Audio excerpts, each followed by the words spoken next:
ओम शांति।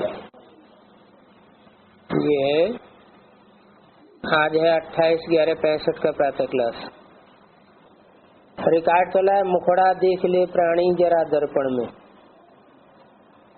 ओम शांति जब 2 बार कहें तो एक बाबा एक दादा कहते हैं, क्योंकि हैं दोनों आत्मा ही। बाबा भी आत्मा है और दादा भी आत्मा है। इस समय इनमें 2 आत्मा कहेंगे। किनमें? इनमें शब्द का है तो 2 में प्रवेश करने वाली बात कही होगी। माना राम और कृष्ण में इस समय 2 आत्माएं कहेंगे। एक तो इनकी आत्मा है ही, दूसरी आत्मा को परमात्मा कहा जाता है, अर्थात परम धाम में निवास करने वाले हैं, इसलिए परमात्मा कहा जाता है। परिति परिधाम में रहने वाला। अब आत्मा और परमात्मा दोनों का संबंध क्या है? एक बाप है और उनके बच्चे हैं। मनुष्य जब पुकारते हैं तो जो अंग्रेजों में भी कहते हैं ओ गॉड फादर, तो जरूर पिता हुआ ना। सिर्फ परमात्मा व प्रभु ईश्वर आदि कहने से इतना मजा नहीं आता है। बाप कहने से बाप से सुख मिलता है।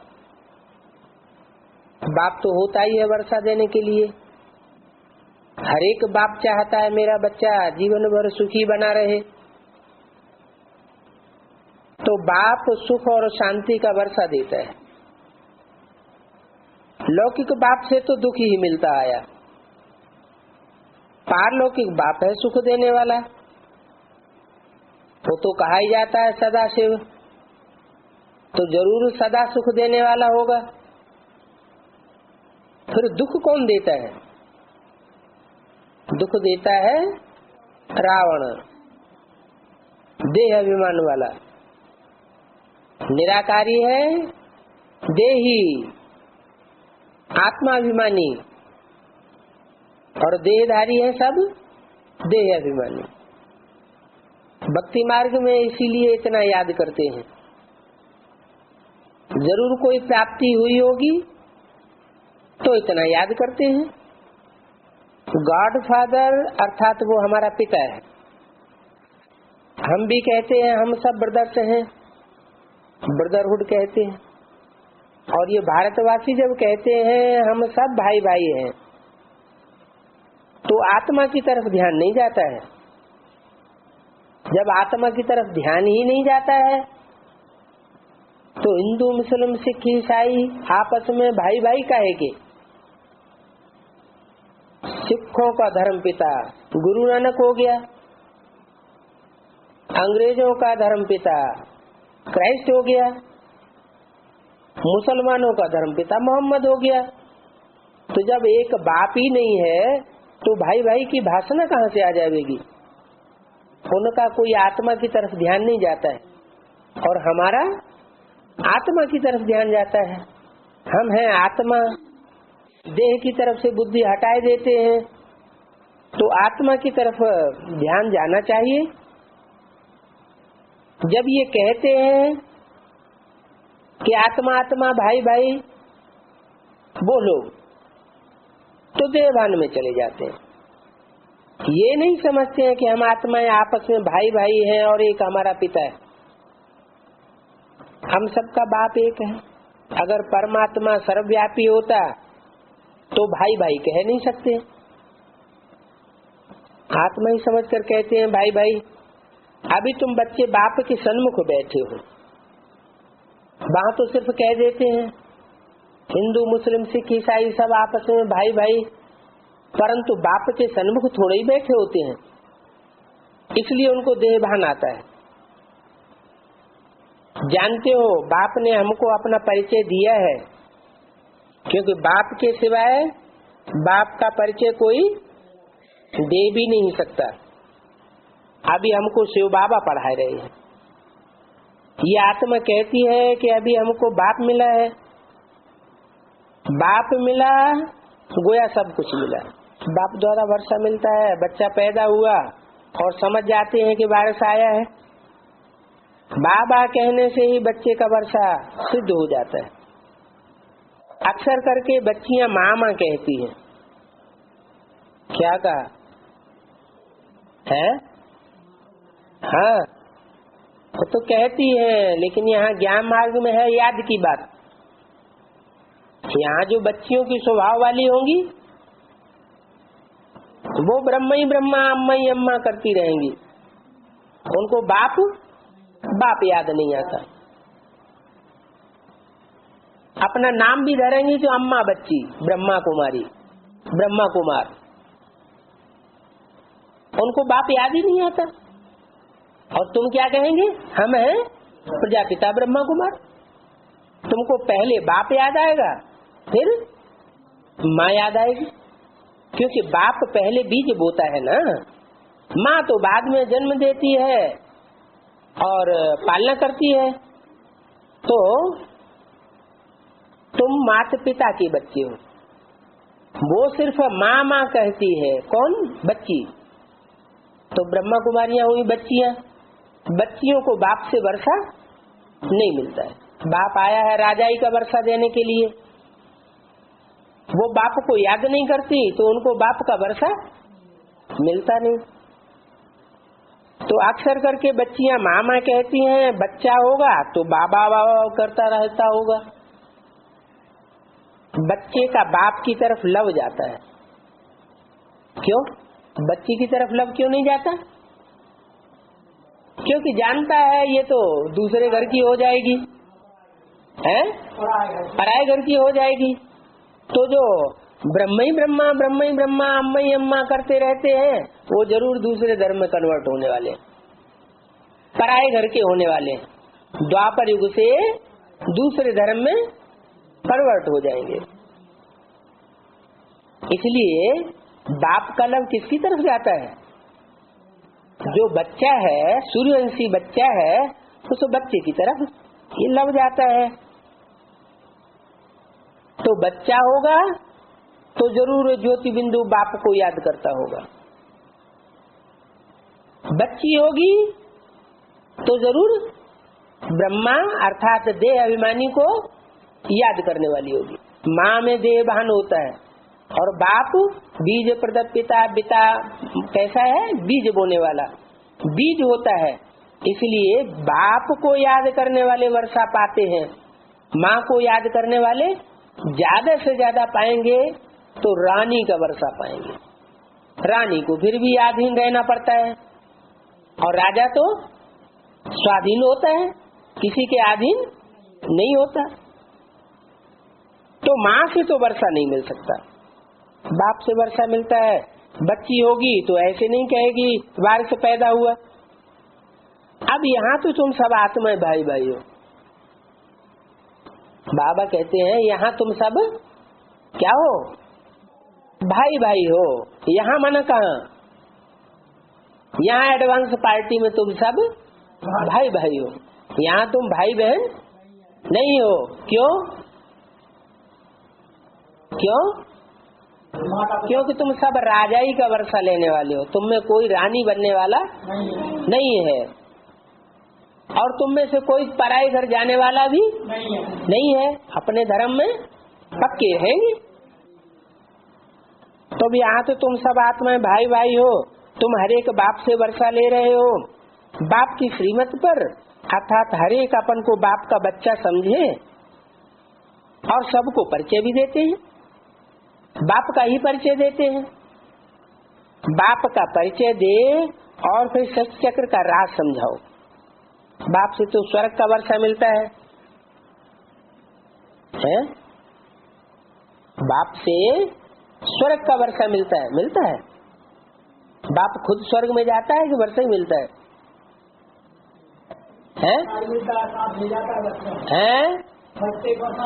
वो तो परम धाम में ले जाता है साथ, शांति धाम में साथ ले जाएगा। तो शांति का वर्षा कहो, सुख का वर्षा मिलेगा, स्वर्ग का मिलेगा। स्वर्ग में तो सुख होता है, शांति धाम में सिर्फ शांति होती है। वहाँ सुख की तो बात ही नहीं।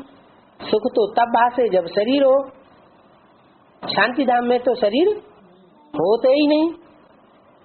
तो फिर बाप से जो स्वर्ग का वर्षा मिलता है वो कैसे मिलता है? वो सुप्रीम सोल बाप ज्योति बिंदु जिस साकार में प्रवेश होता है, उस साकार के थ्रू सुख का वर्षा देता है। वो साकार स्वर्ग में भी जाता है, तो उस साकार के थ्रू जो बच्चे बनते हैं वो स्वर्गवासी बनते हैं। जो साकार के थ्रू नहीं बनते, सिर्फ निराकार को याद करते हैं, वो विदेशी बन जाते हैं। इब्राहिम, बुद्ध, क्राइस्ट हैं तो वो भी परमात्मा गॉडफादर के बच्चे, लेकिन वो साकार को नहीं मानते, इसलिए वो स्वर्ग में नहीं आते। वेद का बाप कहते हैं तुम स्वर्गवासी थे। क्या? कहाँ के वासी थे? स्वर्ग। स्व माने आत्मा, ग माना गया, आत्म की स्थिति में गया तो स्वर्ग गया। यहाँ भी जो पहले आत्म की स्थिति में स्थित होते जाएंगे वो सदा सुख का अनुभव करते जाएंगे। स्वस्थिति, देवान की स्थिति नहीं। जो स्वस्थिति में जाएंगे वो सुख का अनुभव जरूर करेंगे। तो बाप कहते हैं तुम स्वर्गवासी थे, फिर नरकवासी कैसे बने? है? जब स्वर्गवासी थे, आत्म की स्थिति में रहने वाले थे, देवताएं तो सब आत्म की स्थिति में रहते हैं, उनको आत्मा याद रहती है, देह का भान नहीं होता। तो फिर नरकवासी कैसे बने? हाँ, नरकवासी बने जब दूसरे धर्म के धर्म पिताएं आए तो उनके संग के रंग से हम नरकवासी बने। माने देह अभिमानियों के संग से हम नरकवासी बनते हैं, और जो सदा शिव है, आत्म की स्थिति में रहने वाला है, उसके संग के रंग में रहने से हम स्वर्गवासी बनते हैं। 84 जन्मों का चक्कर कैसे खाया है, ये डिटेल की बातें हैं। बाकी बाप ने पहचान तो दी है, और बाप से जरूर स्वर्ग का वर्षा मिलेगा। अच्छा, किसको मिला हुआ है? किसी को स्वर्ग का वर्षा मिला हुआ है? कोई प्रूफ है? अच्छा, शास्त्रों में कोई प्रूफ है? हाँ है। ये जो लक्ष्मी नारायण का नाम आता है शास्त्रों में, उनके लिए कहते हैं सर्वगुण संपन्न, 16 कला संपूर्ण, संपूर्ण अहिंसक, मर्यादा पुरुषोत्तम। और चित्र भी मिलते हैं, जवाहरलाल नेहरू के, महात्मा गांधी के चित्र मिलते हैं, मूर्तियां मिलती हैं। तो जरूर कभी होकर गए हैं तब तो मूर्तियां मिलती हैं। शिवाजी की मूर्ति मिलती है तो जरूर कभी हुए हैं तब तो मिल रही है। तो लक्ष्मी नारायण का भी चित्र मिलता है। उससे क्या साबित होता है कि जरूर स्वर्ग में थे, स्वर्ग का वर्षा मिला हुआ है। ये लक्ष्मी नारायण के चित्र जो खड़े हुए हैं ये यादगार हैं। इन्हों को बाप से वर्षा मिला था। लक्ष्मी नारायण को वर्षा किससे मिला था? बाप से, गॉड फादर से। फिर वो कहाँ गया? वो वर्षा कहाँ गया? जो वर्षा मिला था स्वर्ग का, वो कहाँ गया? सुख भोगते भोगते आत्मा देह भान में आ गई और वो वर्षा खत्म हो गया। यही चक्कर की बात है। तुमको अब सतयुग का वर्षा मिलता है, फिर पुनर्जन्म लेते लेते 84 जन्म तो भोगना है। अब तुम्हारी बुद्धि में 84 जन्मों का चक्र है कि हम कैसे कैसे पुनर्जन्म लेते हैं। सतयुग में 8 जन्म, त्रेता में 12 जन्म, द्वापर में 21 जन्म, कलयुग में 42 जन्म और 1 जन्म ये एक्स्ट्रा ऑर्डिनरी जन्म है संगम युग का। तो हम 84 जन्म लेते हैं। तुम सबको नंबरवार पुरुषार्थ अनुसार बुद्धि में है। ये 84 जन्मों की डिटेल एक जैसी सबकी बुद्धि में नहीं बैठी हुई है। जो बेसिक नॉलेज में पढ़ने वाले छोटे छोटे बच्चे हैं ब्रह्मा कुमारी विद्यालय में अम्मा की गोदी में पढ़ रहे हैं, उनको तो सिर्फ इतना मालूम है चक्कर के बारे में कि चक्कर घुमाओ माना सतयुग के बाद त्रेता, त्रेता के बाद द्वापर, द्वापर के बाद कलयुग, फिर संगम, फिर सतयुग, त्रेता, द्वापर, कलयुग, संगम, फिर सतयुग, त्रेता, द्वापर, कलयुग, संगम, बस यही रटते रहते हैं। उनकी बुद्धि में इतना ही डिटेल होगा और तुम्हारी बुद्धि में तो बहुत विस्तार हो जाता है, क्योंकि तुमको अनेक 84 जन्मों का पता पहले लगना है। तो तुमको नंबरवार पुरुषार्थ अनुसार बुद्धि में है, ये भी निश्चय है कि हमारा अंतिम जन्म है। क्या उन तथाकथित छोटे बच्चों को जो बेसिक नॉलेज में पढ़ रहे हैं प्राइमरी स्कूल में, अम्मा से पढ़ाई पढ़ते हैं, उनको ये बुद्धि में नहीं है क्या कि हमारा आखिरी जन्म। इसका क्या प्रूफ उनको बुद्धि में नहीं है और तुम्हारे बुद्धि में है। तुम्हारा आखिरी जन्म इसका प्रूफ क्या, प्रमाण क्या, और उनकी बुद्धि में नहीं है, इसका प्रमाण क्या। उनकी बुद्धि में नहीं है, ये इसका प्रमाण ये है कि वो दूसरों को तो कहते हैं कि अब दुनिया खत्म होने वाली है, लेकिन खुद बड़े बड़े महल मालियां अटारियां कंक्रीट के बनाते रहते हैं। इससे साबित होता है कि उनको बुद्धि में नहीं है कि ये दुनिया खत्म होने वाली है और हमारा अंतिम 84वां जन्म है, इसलिए वो मृत्यु लोक में, क्योंकि उनको निश्चय नहीं है। और तुम संगम युग में हो, संगम युग में नहीं, पुरुषोत्तम संगम युग में। ये है पति दुनिया 84 जन्मों का चक्कर तुमने लगाया है। अब तुम जावेंगे तो तुम्हारी पिछाड़ी सब चली जावेंगे, तुम पहले पहले जावेंगे शांति धाम, और तुम्हारे पिछाड़ी पिछाड़ी सब जावेंगे। माने तुम ऑलराउंड पार्ट बजाने वाले हो। तुम बच्चे तो बाप से वर्षा पा चुके हो। कैसे कैसे वर्षा पा चुके? तुम्हारी बुद्धि में एडवांस नॉलेज बैठ गई, तो जैसे तुम अब पूरा वर्षा तुमने पा लिया। पूरा वर्षा क्या होता है? पूरा वर्षा बेसिकली ये है कि बुद्धि में हम ये आ जाए कि हम 84 जन्म लेने वाली आत्मा है, हमारे 84 जन्म पक्के हैं। तो तुम्हारे पूरे 84 जन्म हुए, ऑलराउंड पार्टधारी हुए। तुम राजयोग सीख रहे हो, फिर तुमको जाकर के राज्य पाना है। जानते हो हम नई दुनिया में राज्य करने आवेंगे, तो इतने सब धर्म आदि वहाँ होंगे नहीं। जिस दुनिया में हम परमधाम से वापस राज्य करने आएंगे, उसमें इतने धर्म नहीं होंगे। कौन सा धर्म होगा? एक सिर्फ आदि सनातन देवी देवता धर्म होगा और सूर्यवंशी ही होगा, दूसरा कोई वंश नहीं होगा। फिर पहले हमको डीटीज्म में आना है। हम शूद्र कुल के थे और चंद्रवंशी कुल के, तीनों ही वर्ष एक ही बाप से ले रहे हैं। शूद्र कुल के थे, फिर ब्राह्मण वंशी बने, ब्राह्मण वंश, चंद्रवंश और सूर्यवंश, ये तीनों वर्ष हमको मिलते हैं। एक ही बाप से हम ये वर्षा ले रहे हैं। सत्युग त्रेता में और कोई धर्म स्थापन करने नहीं आता है। द्वापर का एक ही धर्म रहता है, जो पहला धर्म है इस्लाम धर्म। बाद में फिर और धर्म आते हैं। तो इस्लामी, बौद्धी आदि ये पीछे आते हैं, ये हैं बाहर वाले, और तुम हो स्वर्ग के अंदर रहने वाले। पहले पहले हम भारतवासी आते हैं। भारत बहुत प्राचीन देश है, पहले देवी देवताएं ही थे, अभी और धर्मों में कन्वर्ट हो गए हैं। तो देखो कितनी भिन्न भिन्न भाषाएं हैं।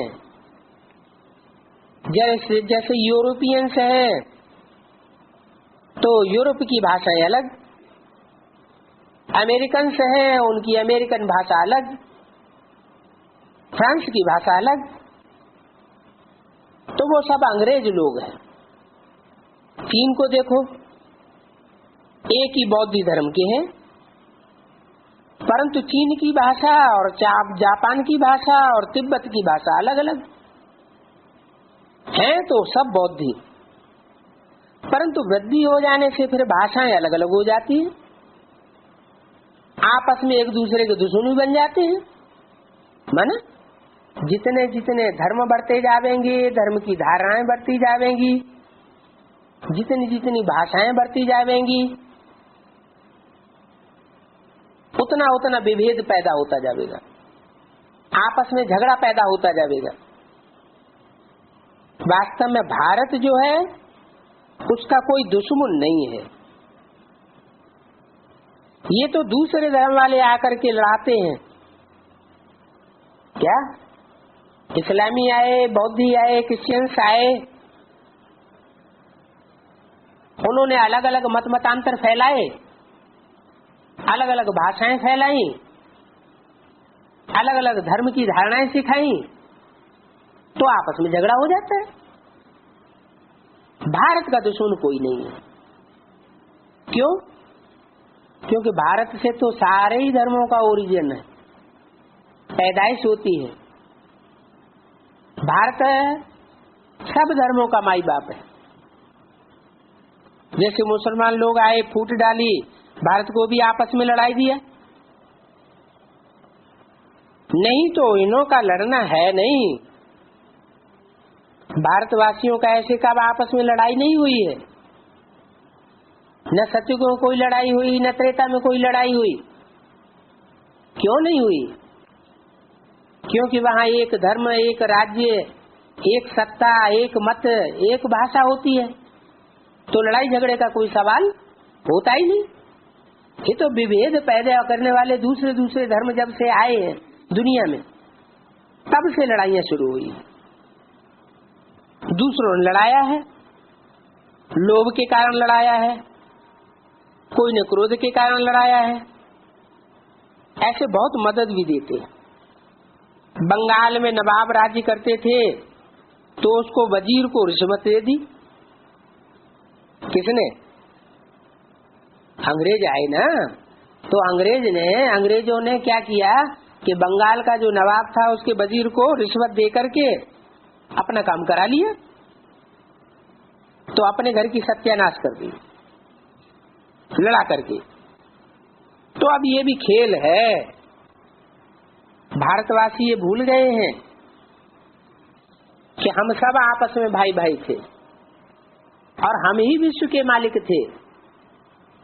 28/11/65 की वाणी का दूसरा पेज। हमको बाप ने राज्य दिया था, अब सब कुछ भूल गए, कुछ भी नहीं जानते। सतयुग में भी ये नॉलेज नहीं रहती, ये राज्य हमने कैसे पाया है। सतयुग में ये नॉलेज रहती क्यों नहीं, क्यों भूल जाती है? नहीं, एक्सीडेंट होता है ना किसी का, जबरदस्त एक्सीडेंट हो जाता है तो पिछली सब बातें भूल जाती है। तो ऐसे ही ये पुरानी दुनिया जब खलास होती है एटम बमों से, तो इतना भयंकर विनाश होता है कि भारी से भारी महाभारी महाभारत गृह युद्ध के बाद दुनिया का खेल खलासा हो जाता है। इतना बड़ा एक्सीडेंट और कभी होता ही नहीं, तो सबकी स्मृति गायब हो जाती है। सब आत्माएं वापस परम धाम जाती हैं और वापस जब लौटती हैं तो उनको कुछ भी याद नहीं रहता। अभी तुम बच्चे जानते हो हम कैसे राज्य पाए रहे हैं। ये राज्य पाने और राज्य गंवाने की बात बाप ही बैठ समझाते हैं, कैसे गंवाते हैं और कैसे राज्य पाते हैं। एक के संग के रंग में आने से हम राज्य पाते हैं और अनेकों के संग के रंग में आने से हम राज्य गंवाते हैं। एक की मत पर चलने से हम राज्य पाते हैं, स्वर्ग का वर्षा पाते हैं, और अनेकों की मत पर चलने से हम नरक का वर्षा पाए लेते। अनेक मत माना रावण मत, माना 10 सिर की मत, जैसे कहते हैं ना पंचायती राज्य। राजाओं का राज्य पहले होता था तो उसमें फिर भी सुख शांति थी। अभी तो है प्रजा के ऊपर प्रजा का राज्य। ये प्रजा के ऊपर प्रजा का राज्य है बेकायदे राज्य, इसमें कभी भी सुख शांति नहीं हो सकती। क्योंकि भगवान आकर जो राज्य स्थापन करते हैं वो है राजाई। भगवान आकर राजयोग के द्वारा राजाई का वर्षा देता है। अभी तुम बच्चे जान गए हो कि हम कैसे राज्य पाए रहे। ये बातें भी बाप बैठ समझाते हैं, है बहुत सहज, परंतु मनुष्य बिल्कुल ही पत्थर बुद्धि बन गए हैं। बुद्धि को ऐसा ताला लगा हुआ है जो ये भी नहीं जानते कि इन लक्ष्मी नारायण का राज्य कब था। सत्युग की आदि में इन 16 कला संपूर्ण लक्ष्मी नारायण का राज्य था। बाद में उनकी पीढ़ी चली है। जैसे अंग्रेजों में पीढ़ी चली, king Edward the first, king Edward the second, third, fourth, तो ऐसे ही लक्ष्मी नारायण की सतयुग में 8 गद्दियां चली। पहला जो लक्ष्मी नारायण होता है वो संपन्न होता है, संपूर्ण होता है, 16 कला संपूर्ण, सर्वगुण संपन्न होता है। उसके बाद जो लक्ष्मी नारायण आते हैं वो कम कलाओं वाले आते हैं। तो सतयुग आदि में वो कितने सुखी थे। सतयुग की आयु कितनी थी वो तो कह देते हैं लाखों वर्ष। अच्छा बताओ फिर लाखों वर्ष में गद्दियां कितनी चली होंगी, तो कुछ नहीं बता देंगे। और वो लाखों वर्ष बताते भी इसीलिए हैं कि हमको हिसाब किताब न बताना पड़े। इसलिए कह देते हैं सृष्टि की आयु लाखों वर्ष है। लाखों वर्ष कह देंगे तो कुछ भी हिसाब किताब बताने की बात आती नहीं। बाप कहते हैं सृष्टि की आयु लाखों वर्ष नहीं है, 2500 वर्ष की हमें हिस्ट्री मिलती है मनुष्यों की, जहाँ मनुष्यों का राज्य चलता है। और 2500 वर्ष पहले इस भारत में ही देवभूमि थी, देवताओं का राज्य था। हम ही देवता थे, फिर हम ही दूसरे धर्मों के और धर्म पिताओं के संग के रंग में आकर के हम देव से दैत्य बन गए। तो देखो कितनी वृद्धि होती जाती है। सतयुग में उन्हों का राज्य था तो कितने देवी देवताएं महाराजा महारानी बने होंगे। लाखों वर्ष में तो फिर अनगिनत तो हो जाएं जिनका हिसाब किताब कोई बता भी नहीं सकता। 5000 वर्ष में भी देखो 550 करोड़ मनुष्यों की आबादी हो गई है। अभी तो 550 करोड़ से भी ऊपर, क्योंकि ये वाणी तो तब की है जब बाबा ने शरीर छोड़ा नहीं था, माउंट आबू में जीवित थे। अभी तो उस टाइम को भी कितना लंबा समय बीत गया, 35-36 साल होने जा रहे हैं। अब हिसाब करो, लाखों वर्ष सतयुग के, फिर त्रेता के लाखों वर्ष और कलयुग के 40,000 वर्ष कह देते हैं। इन बातों में कोई की बुद्धि चलती नहीं है। वास्तव में कोई शास्त्रों में भी हर युग की आयु 1250 वर्ष बताई है, लेकिन उसको 365 से गुणा कर दिया है। इसलिए गुणा कर दिया है कि देवताएं लंबी आयु वाले होते थे और मनुष्यों को छोटी आयु वाला दिखाया गया है, इसलिए उन्होंने गुणा कर दिया। तो आयु लंबी बता दी। बुद्धि चलनी चाहिए ना। इतनी लंबी आयु सृष्टि की है कहाँ। अरे दिन रात भी होते हैं 24 घंटे में, तो 12 घंटे का दिन, 12 घंटे की रात। ऐसे ही ये दुनिया में भी सतयुग त्रेता आधा कल्प 2500 वर्ष है सुख, और 2500 वर्ष द्वापर कलयुग नरक दुख। मनुष्य जो धर्म स्थापन करते हैं उससे नरक बनता है, और भगवान जो धर्म स्थापन करते हैं सनातन धर्म, उससे स्वर्ग बनता है। तो स्वर्ग और नरक दोनों को मिलाकर के दुनिया का जो ड्यूरेशन है सृष्टि का, वो 5000 वर्ष का बनता है। ऐसे तो शास्त्रों में भी ये बात है कि महाभारत गृह युद्ध कब हुआ था। शास्त्रों में लिखा है कि आज से 5000 वर्ष पहले महाभारत लड़ाई हुई थी। उस महाभारत लड़ाई में यादव, कौरव और पांडव तीनों लड़े थे। यादव तो कहा ही उनको जाता है, जो खूब शराब पीते थे, बड़े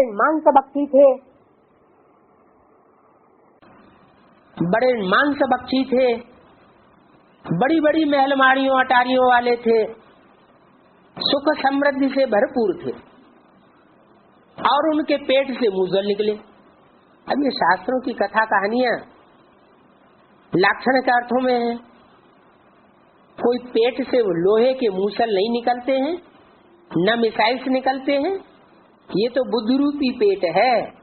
जिस बुद्धि रूपी पेट में से रूस और अमेरिका ने ये मिसाइल्स रूपी मूसल निकाले, इन मूसलों से ये सारी दुनिया का भी संहार करते हैं और अपने कुल का भी संहार कर देते हैं।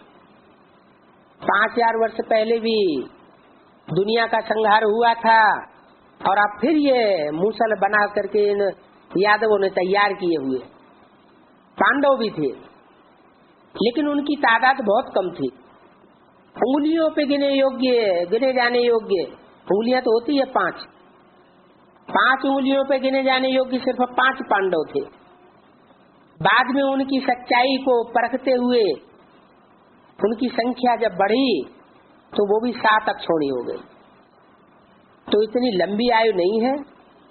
मोहनजोदड़ो, हड़प्पा, सिंध, मेसोपोटामिया, ग्रीस की खुदाइयों में भी जो पुरानी चीजें मिली हैं वो 5000 वर्ष से ज्यादा पुरानी नहीं मिली।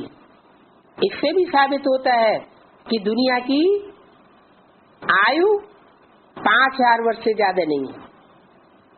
लाखों वर्ष आए और चले जाएं, ऐसा होता नहीं। कुछ भी समझते नहीं है। ये वेद का नाटक है तो नाटक के डायरेक्टर आदि सबका मालूम होना चाहिए। इस नाटक का डायरेक्टर कौन है? डायरेक्टर पर्दे के बाहर आकर के काम करता है या पर्दे के पीछे रहता है? पर्दे के पीछे रहता है। पर्दे के पीछे से सारे इशारे देता है। तो इस सृष्टि रूपी रंगमंच का भी डायरेक्टर वो है जो निराकार शिव है, जो जन्म मरण के चक्र में नहीं आता, जो गर्भ से जन्म नहीं लेता, जो अकर्ता और अभोक्ता है। हम आत्माएं भोगी हैं। हम इस सृष्टि रूपी रंगमंच पर आकर के सुख और दुख भोगती हैं। वो सुख दुख से परे, वो जन्म मरण के चक्र में नहीं आता, इसलिए हमारे अनेक जन्मों को जानता है। जैसे गीता में भगवान ने अर्जुन से कहा, हे अर्जुन, तू अपने जन्मों को नहीं जानता, मैं तेरे को बताता हूँ। अब फिर भगवान आकर के बता रहे हैं हम सब नंबरवार पुरुषार्थ अनुसार अर्जुन है। एक अर्जुन को गीता का ज्ञान देने से स्वर्ग नहीं आ सकता। ये भी बात झूठी है कि एक अर्जुन को गीता का ज्ञान दिया। सब नंबरवार पुरुषार्थ अनुसार अर्जन करने वाले अर्जुन हैं, जिन्होंने अपने भाग्य का अर्जन किया है। शरीर रूपी रथ में वो भगवान निराकार प्रवेश करता है और हमारे इंद्रियों रूपी घोड़ों को कंट्रोल करता है। स्थूल रथ की बात नहीं है, स्थूल घोड़ों की बात नहीं है। परमात्मा आकर के सच्ची बात बताता है कि मैं द्वापर के अंत में आकर के महाभारी महाभारत युद्ध करा के पापी कलयुग की स्थापना करने के लिए नहीं आता हूँ। भगवान आए और पापी कलयुग की स्थापना करके जाए तो उसके आने का फायदा हुआ या नुकसान हुआ? ये तो नुकसान हो गया। अरे भगवान तो जब आता है तो आकर के नरक की दुनिया खलास करता है और स्वर्ग की दुनिया बनाता है। वो आता ही है कलयुग के अंत में, और कलयुग का अंत अब हुआ पड़ा है। अनेक धर्मों के रूप में अधर्म इस सृष्टि पर फैले हुए। तो गीता में कहा, धर्म संस्थापनार्थाय विनाशाय च दुष्कृतम्। किस लिए आता हूँ? सब धर्म की स्थापना करने के लिए आता हूँ और अनेक अधर्मियों का, दुष्कृत्य करने वालों का विनाश करने के लिए आता हूँ। तो अब वो आया हुआ है। उस डायरेक्टर के बारे में सबको पता होना चाहिए कि वो कैसे पर्दे के पीछे रहकर सारा कार्य करा रहा है। शास्त्रों में तो लिखा हुआ है महाभारत में कि भगवान भी गुप्त था और उस भगवान जो पंडा बन करके आया उसके बच्चे पांडव भी गुप्त थे। मुझे आए हुए साधारण मनुष्य तन वाले भगवान को मूढ़मती लोग नहीं पहचान पाते, ऐसे गीता में लिखा है। तो अभी भी वो आया हुआ है। साधारण मनुष्य तन में आता है, इसलिए बड़े बड़े लोग पहचान नहीं पाते। दुनिया बड़ों बड़ों को फॉलो करती है, छोटों की बात कोई सुनता नहीं। भगवान आता है, भोलेनाथ कहा जाता है, तो भोले बच्चों को संरक्षण देगा ना। वो आकर के भोलों का बाप बनता है। वो डायरेक्टर है, पर्दे के पीछे रहकर सारा कार्य करा रहा है। रामकृष्ण रूपी जो हीरो हीरोइन है वो रंगमंच पर पार्ट भी बजाए रहे, लेकिन गुप्त रूप में पार्ट बजाए रहे। जैसा शास्त्रों में गायन है कि पांडवों ने गुप्त रह करके गुप्तवास किया लंबे समय तक, तो वो स्थान भी बना हुआ है काम्पिल्य नगर। उस काम्पिल्य नगर में पांडवों ने लंबे समय तक गुप्तवास किया था, जहाँ द्रौपदी का स्वयंवर हुआ था, द्रौपदी का जन्म हुआ था। वो समय फिर रिपीट हो रहा है। अभी सब भारतवर्ष से चुनी हुई श्रेष्ठ आत्माएं पांडवों के रूप में वहां जाकर के इकट्ठी हो रही है। सबका बुद्धियोग वहां इकट्ठा हुआ पड़ा है, लेकिन गुप्त रूप में कार्य चल रहा है। दुनिया नहीं जानती है कि ये क्या कार्य चल रहा है। तो समय का मालूम होना चाहिए ना। किसको भी पता नहीं है ये कौन सा समय चल रहा है। अभी ये कहते हैं क्राइस्ट से 3000 वर्ष पहले हेवन था। क्रिश्चियंस लोग अभी भी इस बात की मान्यता देते हैं कि 3000 वर्ष पहले भारत में हेवन था। तो 3000 वर्ष पहले कितना टाइम हुआ? क्राइस्ट को 2000 साल हो गए, और उससे भी 3000 वर्ष पहले, तो दोनों मिला के कितना साल हुआ? 5000 साल। ये 5000 वर्ष का ही तो ड्यूरेशन हुआ। गॉडेस का राज्य था, लॉर्ड कृष्ण का राज्य था, ऐसे क्रिश्चियंस भी मानते हैं। तो वो राज्य कितने वर्ष चला होगा और कैसे चला होगा वो कुछ भी बतलाते नहीं है। अगर राधे कृष्ण सत्य के प्रिंसिपल्स हैं तो उन्होंने भी कोई द्वारा पद पाया होगा। राधे कृष्ण तो बच्चे का नाम है, बच्चा और बच्ची का। बच्चा बच्ची खुद तो राजाई नहीं प्राप्त कर सकता, जरूर उनको राजाई देने वाले कोई तो हुए होंगे ना, माँ बाप। तो उन्होंने भी कोई द्वारा पद पाया होगा। कहते भी हैं, कीर्तन करते हैं तो गाते हैं, हे कृष्ण नारायण वासुदेव। माने कृष्ण की आत्मा ही नारायण बनती है बड़े होकर, और अपने बाप से नारायण का पद प्राप्त करती है। कृष्ण और नारायण, जो आदि नारायण है वो उसका बाप होता है। वो अपना टाइटल नारायण का अपने बच्चे को देता है तो नारायण की गद्दी चल पड़ती है। अगर कृष्ण ने गीता सुनाई होती तो सोचना चाहिए ना कब सुनाई। सतयुग में सुनाई, त्रेता में सुनाई या द्वापर में सुनाई? द्वापर में सुनाने का तो कोई मतलब ही नहीं हुआ। भगवान के आने का जो मकसद है वो ही पूरा नहीं होता। और धर्म पिताएं आते हैं, उनके आने के बाद तो दुनिया ये सारी नरक ही बनती रहती है। आज से 2500 साल पहले क्राइस्ट आए, वो इब्राहिम आए, फिर 2000 साल पहले क्राइस्ट आए, 2500 साल पहले बुद्ध आए, लेकिन दुनिया तो नीचे गिरती गई ना, दुख अशांति तो बढ़ती गई ना। तो मनुष्य गुरुओं या मनुष्य धर्म पिताओं के आने से संसार सुधरता नहीं है। हाँ, समय समय पर उन्होंने इस दुनिया की मरम्मत की है।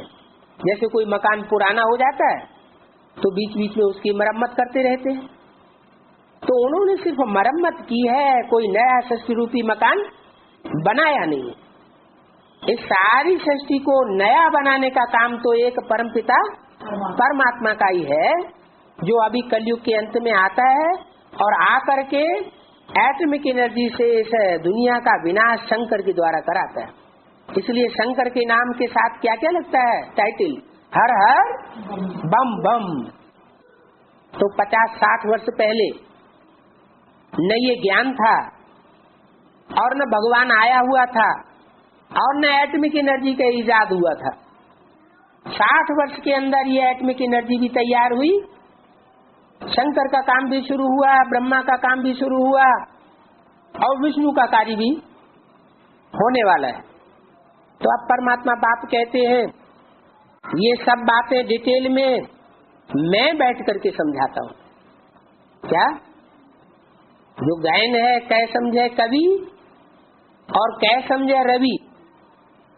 या तो कवि अपने की हुई कविता का सही अर्थ बता सकता था, जो भी महाभारत लिखा, गीता लिखी, रामायण लिखी, या देवासुर संग्राम के बारे में जो कुछ भी लिखा, या भागवत लिखी गई, उसके बारे में असली डिटेल वो कवि बता सकते थे। वो कवि तो अब रहे नहीं जिन्होंने पुराने पुराने शास्त्र लिखे थे, तो अब उनका असली अर्थ बताए कौन। तो कहा जाता है, कहावत है, कै समझे कवि या समझे रवि। रवि माना ज्ञान सूर्य। वो ज्ञान सूर्य जब इस सृष्टि पर उतर के आता है तो सारे शास्त्रों का सार सुनाता है। सारे शास्त्रों का अर्थ जो मनुष्य गुरुओं ने बैठे अनर्थ कर दिया है, उसका सही अर्थ बताता है। क्या अर्थ कर दिया है? रावण 10 सिर वाला था। बाप बैठ समझाते हैं 10 सिरों की बात नहीं है, 10 मतों की बात है। आज दुनिया में बड़े बड़े 10 धर्म फैले हुए हैं। सारी दुनिया उन 10 धर्म पिताओं के द्वारा फैलाए हुए मतांतर पर चल रही है। ये अनेक मत की दुनिया जब चल पड़ती है, अनेक मतों का दुनिया में राज्य होता है, तो दुनिया के लोग दुखी हो जाते हैं। अब मैं आया हुआ हूँ, असत धर्मों का विनाश करूंगा और एक सत धर्म की स्थापना करूंगा, जो गीता में लिखा है, धर्म संस्थापनार्थाय। तो एक मत पर चलना पड़े। जो मुझे एक परमात्मा की मत पर चलेंगे वो स्वर्ग के अधिकारी बनेंगे। नहीं चलेंगे तो जो एटमिक एनर्जी तैयार हुई पड़ी है उसमें विनाश को पावेंगे और लंबे समय तक शांति धाम में वो आत्माएं पड़ी रहेंगी। वहां तो न सुख होगा न दुख होगा। जैसे मृतवत कोई चीज पड़ी रहती है, तो आत्मा का ड्यूरेशन तो जीवन जीने का है वो कम हो जाएगा। कोई भी आत्मा ये नहीं चाहती कि हमें न सुख मिले न दुख मिले, हम नील में चले जाएं। हर आत्मा चाहती है कि हमारा जीवन भी रहे, हम सुखी रहें, दुखी न हो, अशांत न हो। तो परमात्मा बाप सुख और शांति का वर्षा देने के लिए अब आया हुआ है, डिटेल में सारी बातें बता रहा है। स्कूल में भी पहले तो अलफ और बे पढ़ाते हैं, फिर आहिस्ते आहिस्ते जैसे जैसे बुद्धि विकास को पाती जाती है, बड़े बड़े इम्तिहान पास करते हैं। ऐसे यहाँ भी है। माँ की गोद में जब तक बच्चे पलते हैं, माँ की देखरेख में होते हैं, तो बेसिक नॉलेज उनको पढ़ाई जाती है, प्राइमरी स्कूल पास करते हैं। फिर ऊंची नॉलेज में जब ऊंची पढ़ाई पढ़ने जाते हैं तो BA MA पास करते हैं, रिसर्च स्टूडेंट भी बनते हैं। तो यहाँ भी ये ईश्वरीय पढ़ाई है, रूहानी नॉलेज है, इसमें भी बड़े बड़े इम्तिहान है। फिर पिछाड़ी की पढ़ाई और पहले या 90 की पढ़ाई में देखो कितना फर्क है। ब्रह्मा कुमारी आश्रम में जो बेसिक नॉलेज पढ़ रहे थे उसमें देखो, और अभी एडवांस नॉलेज में देखो कितना फर्क हो गया है, क्योंकि डिटेल हो जाता है। बच्चा वही कबीरदास, सूरदास और तुलसीदास जी के दोहे कविताएं प्राइमरी स्कूल में पढ़ता है, वहां सिर्फ रट्टा लगाता है, रटता है, उसकी गहराई को नहीं समझता। फिर जब बच्चा बड़ा हो जाता है तो वही कबीरदास जी के दोहे, वही तुलसीदास जी के पद फिर BA MA में जाकर के पढ़ता है, तो उनकी गहराई को अच्छी तरह से विस्तार से समझता है। तो यहाँ भी ऐसे ही है, जैसे जितना आगे समझाते थे उससे सहज अभी समझाते। पहले उतना सहज और विस्तार में नॉलेज नहीं थी, अभी सहज भी होता जाता है और विस्तार भी होता जाता है। इससे जास्ती और आगे भी समझेंगे। अभी जितना समझ रहे हैं उससे जास्ती और आगे समझते रहेंगे। क्यों समझते रहेंगे? क्योंकि हर एक्टर रूपी आत्मा जो ज्योति बिंदु के रूप में भ्रकुटी के मध्य में काम कर रही है, उसको अपने अनेक जन्मों का पार्ट याद आना चाहिए। आत्मा रूपी एक्टर है, शरीर रूपी चोले बदल बदल करके 84 के चक्र में पार्ट बजाती है, तो उसको अपने अनेक जन्मों का मालूमात होनी चाहिए ना। कोई एक्टर को एक्टिंग करने के लिए रंगमंच पर चला जाने के लिए कहा जाए और वो अपना पार्ट ही भूल जाए, तो उसको तो बेवकूफ कहा जाएगा। तो हम सब भी एक्टर हैं। अब हमको बुद्धू से बुद्धिमान बनाने के लिए बाप आया हुआ है। हर आत्मा के अनेक जन्मों की थ्योरी खुलेगी, हर आत्मा अपने अनेक जन्मों के पार्ट को समझेगी। तो यहाँ कोई भी आते हैं तो उनको समझाया जाता है तुम आत्मा हो, तुम आत्मा पार्टधारी हो। इस सृष्टि रूपी रंगमंच पर तुम आकर के पार्ट बजाते हो, 84 का चक्र तुम बजाते हो। इस 84 के चक्र में तुमने कैसे कैसे जन्म लिए हैं, ये मनन चिंतन मंथन तुम्हारी बुद्धि में चलना चाहिए। तो पहले तो फार्म भराया जाता है। क्या यहाँ जो कोई भी आता है तो उनसे फार्म भराया जाता है, उसमें सारी डिटेल उनके बारे में लिखी जाती है। बाप के साथ तुम्हारा क्या संबंध है पूछा जाता है, परमपिता परमात्मा के साथ तुम्हारा क्या संबंध है, तो वो बतावेंगे। क्या बतावेंगे कि परमपिता परमात्मा जब कहते जा रहे हो तो हमारा बाप ही है। अच्छा तुम्हारा बाप है तो बाप से क्या मिलता है, वो तो नहीं बतावेंगे क्या वर्षा मिलता है। दुनिया तो नहीं जानती, नहीं जानती है तो उनसे लिखवा लो, हमें पता नहीं क्या वर्षा मिलता है। वो कहेंगे मोक्ष मिलता है। कोई पढ़े लिखे विद्वान आचार्य होंगे तो कहेंगे मोक्ष मिलता है। हम बाप कहते हैं इस दुनिया से सदा काल के लिए मोक्ष होता ही नहीं। क्या अगर सदा काल के लिए इस दुनिया से आत्माएं मुक्त होती चली जाए तो ये दुनिया खाली हो जाएगी। फिर ये सृष्टि की वृद्धि कैसे हो रही है? दुनिया में आत्माओं की संख्या तो बढ़ रही है कि घट रही है? बढ़ रही है। तो मुक्त कहाँ हो रही है? सदा काल की मुक्ति वास्तव में कोई की होती नहीं। एक तरफ भगवान के लिए कहते हैं कि कल्प कल्प लगे प्रभु अवतारा, हर त्रेता युग में राम का जन्म होता है। अरे भगवान को लगातार जन्म लेना पड़ता है सृष्टि पर आकर के, और आत्माएं हमेशा के लिए मुक्त हो जाएंगी, ये कैसे हो सकता? तो उनसे पूछना पड़े बाप के साथ आप क्या क्या संबंध है। जरूर सबका बाबा हुआ, परंतु इन बातों को समझाने वाले बड़े अच्छी रीति समझे हुए हो, खुद अच्छी रीति समझे हुए होंगे, दूसरों को भी समझा सकेंगे। जब तक हस्ती निश्चय हो कि बेहद के बाप से बेहद का वर्षा लेना है, हद के बाप से हद का वर्षा मिलता है, वो भी एक जन्म का, पता नहीं वो भी चोर डकैत लूट ले जाएं, मित्र संबंधी छीन ले वें, लेकिन ये तो अविनाशी वर्षा बाप आकर के देते हैं। सतयुग त्रेता का वर्षा बाप आकर देते हैं। रामकृष्ण की दुनिया में जो राजाई चलती है उस राज्य का वर्षा बाप आकर के देते हैं। और द्वापर कलयुग का वर्षा अपने अपने पुरुषार्थ से प्राप्त करते हैं। अच्छा पुरुषार्थ करते हैं तो राजा बनते हैं। कहते भी हैं तप कर राज्य, राज्य कर नर का। अच्छी तपस्या करते हैं, त्याग और तपस्या में रहते हैं, विश्व का कल्याण करते हैं, तो अगले जन्म में राजा बन जाते हैं। राजा बन करके हरेक को अहंकार करता है, प्रभुता पाए काई मद नाई। जब अहंकार करता है तो अहंकार में आकर के दुष्ट कर्म करने लग पड़ते हैं, तो फिर नरक में गिरते हैं। तो ये चक्र चलता रहता है। बाप स्वर्ग रखते हैं तो स्वर्ग का ही लंबे समय का वर्षा देते हैं, अनेक जन्मों का। ये बातें उन्हों की बुद्धि में बैठेंगी जिन्होंने कल पहले निश्चय किया होगा। अगर कल पहले निश्चय नहीं किया होगा तो अभी भी बुद्धि में नहीं बैठेंगी। तुम देखते हो कई बच्चे सवेरे उठ नहीं सकते। क्या इतना श्रेष्ठ ज्ञान लेते हुए भी अभी भी कई बच्चे सवेरे सवेरे उठ नहीं सकते। उठने की प्रैक्टिस ही नहीं है। जब प्रैक्टिस नहीं है तो कितना मेहनत लगती है। 10-15 वर्ष मेहनत करते आए हैं तो भी टाइम पर उठते नहीं है। कम से कम 3-4 बजे तो उठो।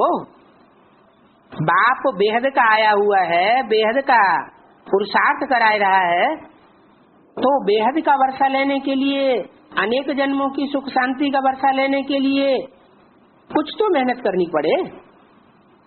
मेहनत सारे दिन की नहीं उतनी है याद करने की, सिर्फ अमृत बेले की मेहनत बड़ी काम की होती है। ज्ञान सूर्य प्रगटा, अज्ञान अंधेर विनाश। इसलिए कहते हैं कि ऋषि मुनि सवेरे को उठ करके ध्यान धरते थे। क्यों?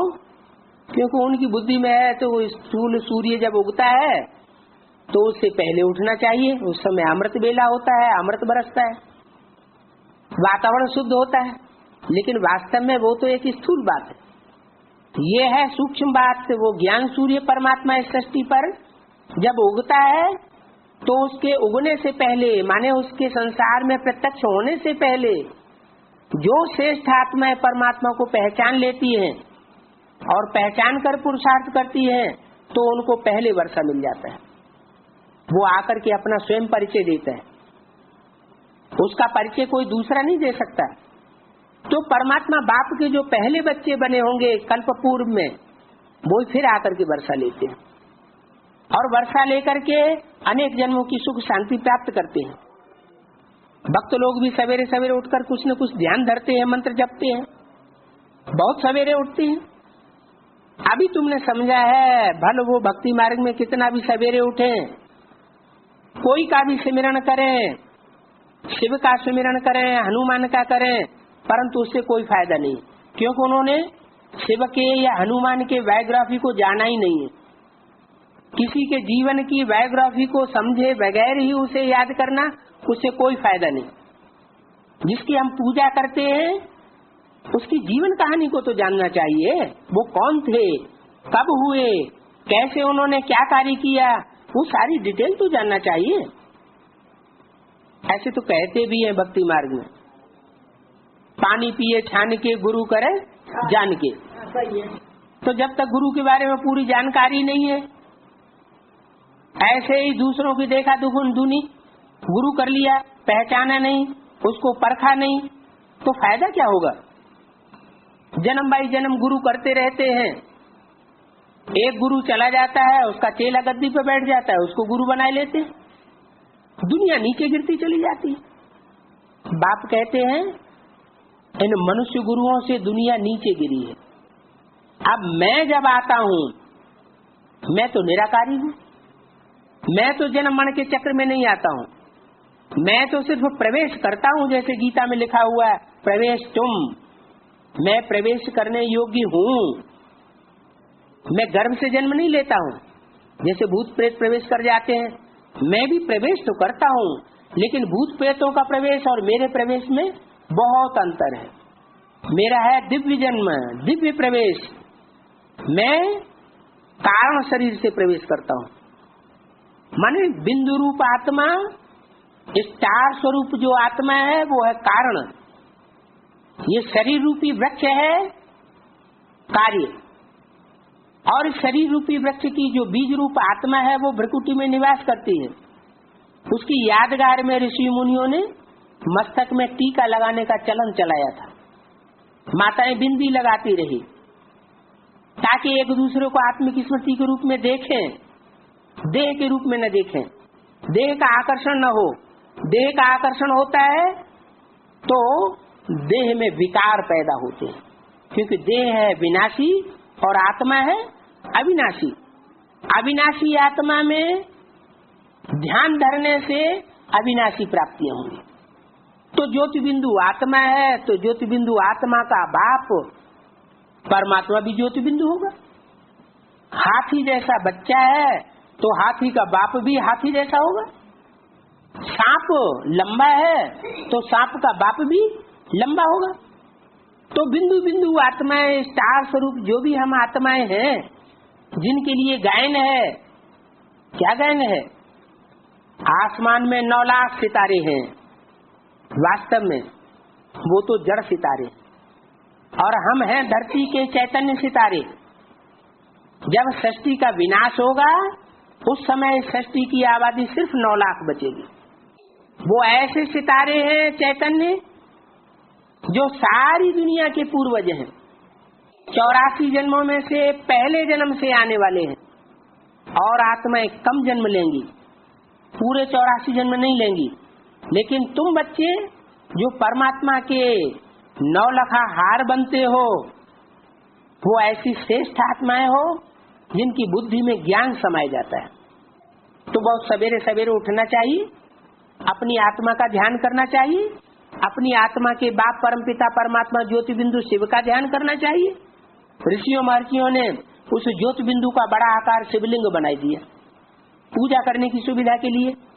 लेकिन बाप कहते हैं, बच्चा कभी बाप की पूजा करता है क्या? बच्चा तो बाप को याद करता है। तो तुम बच्चों को भी मुझे याद करना है, मेरे इतने बड़े रूप शिवलिंग को याद नहीं करना है। क्या याद करना है? निराकारी स्वरूप को याद करना है, ज्योति बिंदु को। और मैं ज्योति बिंदु जिस साकार स्वरूप में प्रवेश करता हूँ, जरूर इस सत्य रूपी रंगमंच के जो हीरो हीरोइन रामकृष्ण की आत्माएं, उन्हीं में प्रवेश करूंगा। जो बड़ा होगा तो ऊंची गद्दी लेगा या छोटी गद्दी लेगा? बड़ा होगा तो ऊंची गद्दी लेगा। राजा हमेशा ऊंची गद्दी पर बैठता है। तो इस सत्य रूपी रंगमंच का जो डायरेक्टर है, वो भी रामकृष्ण रूपी जो श्रेष्ठ से श्रेष्ठ आत्माएं हैं, उनमें प्रवेश करके संसार में प्रत्यक्ष होता है। और जो धर्म पिताएं आते हैं, वो भी धर्म स्थापना करने वाले पिता हैं, जैसे इब्राहिम, बुद्ध, क्राइस्ट, गुरु नानक वगैरह वगैरह। लेकिन वो मनुष्य धर्म पिता हैं, वो मानवीय धर्म स्थापन करते हैं, वो स्वर्ग स्थापन नहीं कर सकते। और मैं गीता ज्ञान सुना करके नर अर्जुन को नारायण जैसा बनाता हूँ, और नारी को, द्रौपदी को लक्ष्मी जैसा बनाता हूँ। तो मेरा कार्य बहुत श्रेष्ठ कार्य है। मैं नर को नारायण, नारी को लक्ष्मी जैसा बनाने वाला हूँ। मनुष्य को देवता बनाने की पढ़ाई पढ़ाता हूँ। ये पढ़ाई मनुष्य और कोई मनुष्य नहीं पढ़ा सकता। वकील बनाते हैं, डॉक्टर बनाते हैं, इंजीनियर बनाते हैं, बड़े बड़े कॉलेजेस खोलते हैं, यूनिवर्सिटी खोलते हैं। लेकिन मैं मनुष्य से देवता बनाने की पढ़ाई पढ़ाने के लिए ये आध्यात्मिक यूनिवर्सिटी खोलता हूँ। ये आध्यात्मिक ज्ञान कोई भी दे नहीं सकता। आदि माने आत्मा, आदि माने अंदर, और आत्मिक माने आत्मा के अंदर। माने आत्मा के अंदर क्या है, वो कोई मनुष्य मात्र नहीं जान सकता। अर्जुन ने भी कहा कि मैं नहीं जानता। भगवान ने कहा, तू नहीं जानता, मैं तेरे को अनेक जन्मों का ज्ञान देता हूँ। क्योंकि वो तो जन्म मरण के चक्र से नहीं आ रहा है। हम मनुष्य आत्माएं तो जन्म मरण के चक्र में आने वाली है, इसलिए आदि के जन्मों को और अंत के जन्मों को नहीं जान सकती, आगे के जन्मों को भी नहीं जान सकती, और पीछे के जन्मों को भी नहीं जान सकती। परमात्मा आकर के बताए रहा है, तरीका बताए रहा है। जैसे बीज गणित में वो क्या होता है, वो तरीका बताए देते हैं, ये बटे ये बटा ये गुणे ये बराबर ये, फार्मूला बताते हैं। तो ऐसे ही बाप कहते हैं, मैं ज्ञान के फार्मूले बता रहा हूँ। इन ज्ञान के फार्मूलों को अगर जीवन में धारण करेंगे, मनन चिंतन मंथन करेंगे, तो तुम मनुष्य से देवता बनेंगे। लेकिन बीच में तुम्हें फरिश्ता बनना पड़े, माना इस फर्श की दुनिया से रिश्ता तोड़ना पड़े बुद्धि योग का। शरीर का रिश्ता तोड़ने के लिए नहीं कह रहा हूँ, रहना है घर गृहस्थ में, लेकिन घर गृहस्थ में रहते हुए भी उपराम स्टेज धारण करके रहना। कीचड़ जैसे, कीचड़ में कमल फूल रहता है कीचड़ में, लेकिन कीचड़ में लिप्त नहीं होता। तो बात बताते हैं कि जिसका ध्यान करना है उसके बारे में पूरी डिटेल जानकारी भी लेनी है। भक्ति करते करते तो दुर्गति को पाई, मनुष्य आत्मा दुर्गति को पाती आई है। अभी वो भक्ति नहीं करनी है। भक्ति माने अंधश्रद्धा, ज्ञान माने अंधश्रद्धा नहीं, श्रद्धा विश्वास। श्रद्धा विश्वास पूर्वक कार्य करें, लेकिन उस कार्य को तह तक पहुंचे, आदि से लेकर अंत तक एक का साथ दें, लेकिन उस एक को पहले पूरा पहचाने। अच्छा, ओम शांति।